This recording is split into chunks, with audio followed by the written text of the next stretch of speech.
I'm Roberta Winters, president of the League of Women Voters of Radnor Township. On September 22nd, we celebrated National Voter Registration Day. And during October, there will now be a whole week called National Voter Education Week. There are many reasons why people are talking about the upcoming election, and there are lots of answers to your questions about the election and all you need to know at votespa.com. The deadline for registration is October 19th, and hopefully no one who is eligible to vote will have a problem registering. However, even in the present day, there are obstacles in the voter registration process and also in the election itself. Today, I'm delighted to have with me another Radnor student intern, Meghan Subak. She chose to explore voter suppression and voter polling place consolidation in the age of COVID-19. Thank you for being here today. Although we've really never met except virtually, I know you have a passion for political issues. Can you tell the audience a bit about yourself and how you became interested in voter suppression? Yes. Hi, my name is Meghan Subak. I'm 17. I'm a senior at Radnor High School. I'm on the crew team. And I first became involved with League of Women Voters when I had to write an essay on voting suppression at the end of my junior year. And I came in touch with Roberta, and I got to interview her for my essay, and I was really interested in what she had to say. And we developed an internship for me to do over the summer where I researched voting suppression on a national scale. And then I slimmed it down and researched it in the context of Delaware County and in the upcoming election. Well, it was really interesting for me to hear all the things you found out too, Meghan. So just what is voter suppression anyway? So voter suppression essentially is any effort, either legal or illegal, to discourage or keep people from coming to the polls. And it can take a lot of different forms. Well, what does it look like? Can you give me a few examples? I can. So to be honest, when I first started researching, I thought voting suppression would just be someone physically barring people from coming to the polls. I thought it was only physical intimidation, but in fact, it runs a lot deeper into that. And so one example is instituting mandatory voting ID cards. This can suppress people who are in lower income financial areas because on average, a voting ID card costs around $50 to obtain. So this might discourage people from showing up to the polls. Additionally, not having enough disability accessibility at your polling places on election day can keep people from coming to the polls, as well as long lines and having a group of people who are waiting in line for 30 minutes as opposed to a group of people who are waiting in line for 3 hours on voting day. I mean, people have jobs, they have children that they might not be able to bring to the polls. So it might get to a point where people are stepping out of line and they're not voting, and this then constitutes as voting suppression. Finally, another form, not the only form, but another form can be voter intimidation, where you might have a law enforcement officer or an immigration officer at a polling place. And unfortunately, not everyone has a positive experience or impression with law enforcement or immigration. So again, this might keep people from coming to the polls.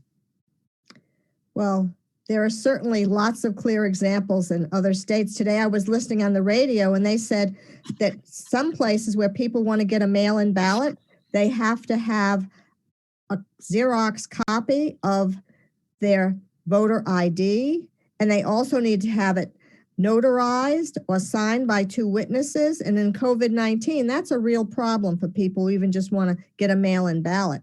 And I remember in Pennsylvania, a few years ago when we tried to institute a voter ID requirement, and people even with military IDs were having trouble meeting the requirements, and the league had to go to court to get that overturned. So it is costly and it's difficult for some people to get a voter ID. People like you and I, it's not a problem, but there are a lot of people who don't have birth certificates that are readily accessible. There are lots of financial burdens, and just like in COVID-19, just going out of the house can be a risk for some people. Exactly. So can you talk about some of the things that you found in Pennsylvania that might, how's it look in Pennsylvania? Are we like, other states or better or worse? So, as I'm sure we all know, Pennsylvania is a swing state in elections. And a lot of people argue that we are actually the most important state with our electoral college votes. So, just to preface, it is in Pennsylvania's best interest to ensure that every person who wants to get out and vote is able to, because our votes are really important. And so in my research, I found from a 10-year study conducted by MIT, only 2.93% of registered voters were deterred from voting due to issues with registration or absentee ballots, which looking at other states, 2.93 was about on average. It wasn't super high, but it also wasn't super low. But again, since we're a swing state, we want to make sure that that number is as low as possible because, again, we want as many people coming to the polls as possible. And then additionally, the average wait time in Pennsylvania is about 5.4 minutes, which luckily that's nothing crazy. I don't know, some people might have seen in the headlines during the spring primaries this past spring, there were people who were waiting in line for over 2 hours, which in context of that, 5.4 minutes is really not super bad. Hopefully it's something that most people can swing. But as of right now, the current issue that voting suppression is taking in Pennsylvania is in the form of mail-in voting. Because of COVID-19, not everyone wants to or is able to physically be at polling places on election day. So it's very important to make sure that everyone who wants to cast a mail-in vote is able to do that. And unfortunately, there are already signs of voting suppression popping up for the presidential election in November. For example, Concord Township took away the drop box for people to be able to drop in their mail-in ballots, which unfortunately is not ideal in the context of voting suppression because that's going to discourage people from doing mail-in voting. So fingers crossed that does not come to Radnor Township. Well, as of the last meeting I heard that the commissioners had, we are supposed to have drop boxes in Delaware County and one at the municipal building in Radnor. However, as you know, the Supreme Court did allow in Pennsylvania to have drop boxes used, but there's still the legislation still meeting in Harrisburg. There are still appeal processes that can go on, but you're right. We just need to keep our fingers crossed.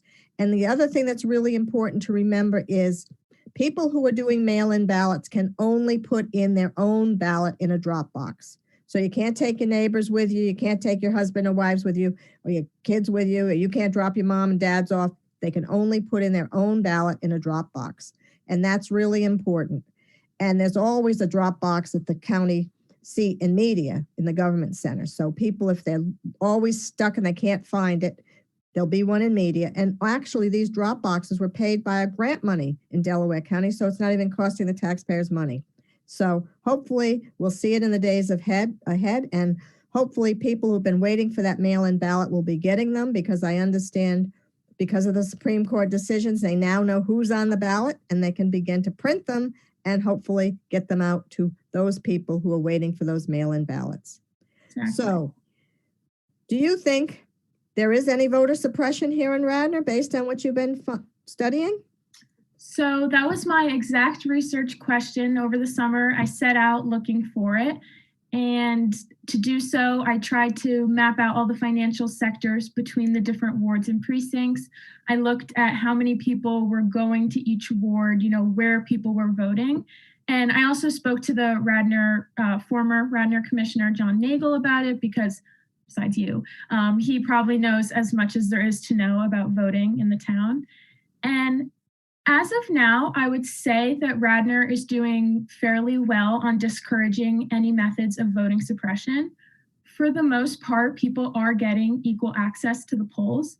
However, that's not to say that there aren't improvements that can be made. For example, I know certain wards, I know Roberta said personally, it was a bit of a struggle voting in the primary in the spring. You were in a church basement. So looking forward, it's going to be making sure that each ward and each precinct is getting equal opportunities and that they're not having to make a longer commute than others. And also just the basics, there's the right amount of parking, people know how to get there and everything like that. But to answer your question right now, I would say there's little evidence of voter suppression occurring in our Radnor Township. Well, I think you could probably say there's a general rule, but I'm always concerned about our college students because, as you know, many of these are first-time voters. And it's important that we try to make voting as easy and accessible as possible for those people who are voting for the first time. And I know one of the things I've been concerned about is the way that Villanova is broken up into 4 different wards. And I think we've talked about that before because sometimes when kids move from one dorm to another, they have to re-register because they're in a different ward. Mm-hmm. And that's kind of not nice. Mm-hmm. And the other piece that I think is important is when we look at schools, they're also, because they don't necessarily have easy access to the polling place, sometimes have to provide transportation for the students that may or may not be convenient to get, say, to the Radnor Elementary School or to the Wayne Senior Center. So there are a lot of ways in which it's probably for the most of the residents, it's fine. But I think some of the people feel that since college students probably only vote during the presidential election, why should we really be accommodating their needs? But Right. To me, I think it's important that every election counts, and you know that too. 100%. So let me see. Can you see that this could be a problem, or is it do you think that, people, particularly during the primary elections, had any problems? Did you look at how the polling places were consolidated?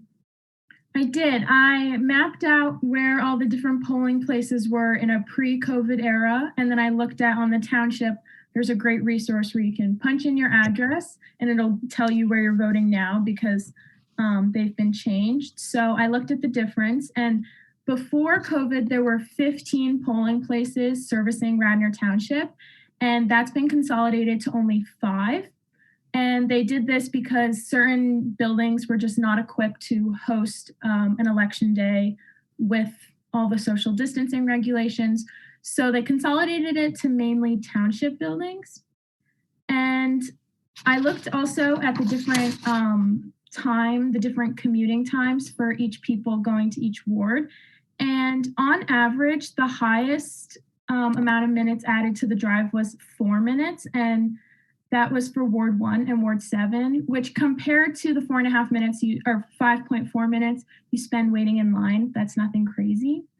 However, looking forward, that was for the primaries. And especially with this presidential election, more people are going to be voting. Always more people vote in the presidential election than the primary, but especially in this presidential election, more people are going to be showing up to vote. So the main issue looking forward is just going to be making sure that people can maintain social distancing while they're voting, and also ensuring that the polling machines are working well, and also that people know where they're voting. Because if you don't know where you're voting and say you set out 20 minutes to go vote and then you show up at the wrong place and you have to get back to work, you might not be able to vote that day. And that's what the township wants to avoid. Right. And I know sometimes students are turned away from the polls because they've moved their dorms, Yes. And that's really exactly. a problem. But hopefully they can always cast a provisional ballot. And everyone should know that. Even if you go to the wrong place in Delaware County, if you're registered to vote, you can always get that provisional ballot. And they will check it out because everything is tracked and they will make sure you're not double voting. There's no fraud and it's safe and secure. So I know one of the places that you took pictures of and when you showed it to us a few weeks ago was the township building. And that was during the primary was the polling place for 3 different wards. And that's the place I was in the basement of. And many times people, as you mentioned, don't like to have police presence around you when you're trying to vote.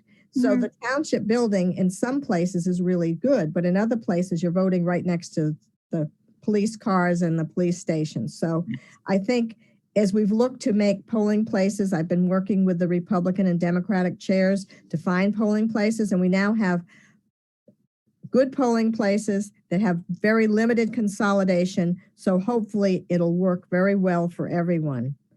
So I'm glad that, the inconveniences hopefully that people faced in the primaries will not exist because many of the polling places that were not available before have been reinstituted. Exactly. Because as you said, convenience makes a big difference for people. It And does. the good news is the League of Women Voters and Delaware County have been working with party leaders to find places that'll be good for everyone. And hopefully people will go to the website at the township, and that's Radnor Township website, and you can find your polling place. You just put in your address. It's easy as pie, right? So easy. I did it with a bunch of different addresses. It'll come up really quickly. And also Villanova students, if you're unsure about where to vote, if you just type into Google Villanova University polling locations, it gives you each building or dorm that you might live in, each campus housing, and it'll tell you exactly where to vote. And also, if for whatever reason you have an issue with that, go to the township website, type in the address to your dorm, and it'll tell you again. So I know Villanova has worked very hard to prevent any hangups for the kids because they know how important it is for them to cast their ballot. Mm-hmm. So as you look forward to the election on November 3rd, what do you happen to foresee in your magic ball, your crystal ball? As in results or for? What do you think is going to happen? Like who's going to win? No, but do you think it's going to be okay? Oh, I do. I think with this landmark election, people are preaching everyone to show up to the polls. And I think we are seeing more people signing up to vote. You know, more young people have registered in the last 4 years than I think any other chunk of window before, which is awesome. So I think people are paying attention to that, and to think optimistically, we're making voting easier for every township member. So looking forward, I am cautiously optimistic. Well, I know we're also looking for more poll workers, and people like you who are 18 or 17 even can be poll workers and relieve some of the older individuals who've had that job who may feel it's a little risky. So there are ways you can be a poll worker, and you can do all that at votespa.com. So I want to thank you. If there's anything else you want to share today, Meghan? Just sign up to register to vote. If you can't vote, but you're over 16, go to pollhero.gov and you can sign up. It's super easy. I know I'm working the polls. It'll be super fun, but that's it. That's great. Maybe I'll see you. Yeah. So I'm glad you're here to talk about voter suppression because everyone needs to be able to vote easily, fairly, and accessibly. And that's what the League has been working on for decades. And there are lots of places to go for information about voting in the election. Again, my favorite resource is votespa.com. It'll show you, walk you through how to fill out that mail-in ballot. It'll tell you all you need to do in terms of secrecy envelopes and mailing envelopes. They're even stamped now, so you don't even need a 50-cent stamp, so that's a big deal. And they also will show you, if you go to the polling place in person, how to use the new machines, because we have new machines at the polling place this year. So that'll be a change for people to get used to. And basically, all your questions can be answered there, except who do you want to vote for? Well, if you want to know who to vote for, the League of Women Voters has a great nonpartisan website. It's called vote411.org. So that's vote411.org. And it has nonpartisan information about the candidates. The candidates actually put in their own information. They answer the same questions. So you see where they stand on different positions, which is always great. And also you'll see a picture. It'll tell you about their age and where they went to school. And you can figure out if this is the person that you think will best represent you when you go to the polling place. There's also sample ballots there as well, as in addition to the polling places. You can find it in several places. So that's a great way to find out about the candidates is Vote 411. But if you really want to know, see what they look like and how they sound, the League of Women Voters has been doing candidate forums. And those will be available on MLTV pretty soon. And you can also go to the League of Women Voters website. We've done 2 of them for the 17th Senate District in Pennsylvania and also for the 165th State House District. And we hope to have by the first week in October, the one with the 166th House District. So those are the big candidate forums that are right around Radnor. So hopefully you can check out the website at lwvradnor.org or MLTV 21, where they'll be rebroadcasting it. So on behalf of the League of Women Voters of Radnor, I want to thank our student intern, Meghan Subak, for joining us today. We've all learned a bit more about voter suppression and what it may look like, not only in other places, but right here in Radnor. Of course, we always appreciate the services and kind support of Mainline TV Network for their support. And remember, your vote is your voice. Use it either in person or by mail. Thanks again. Thank you. Thank you, MLTV, for having me.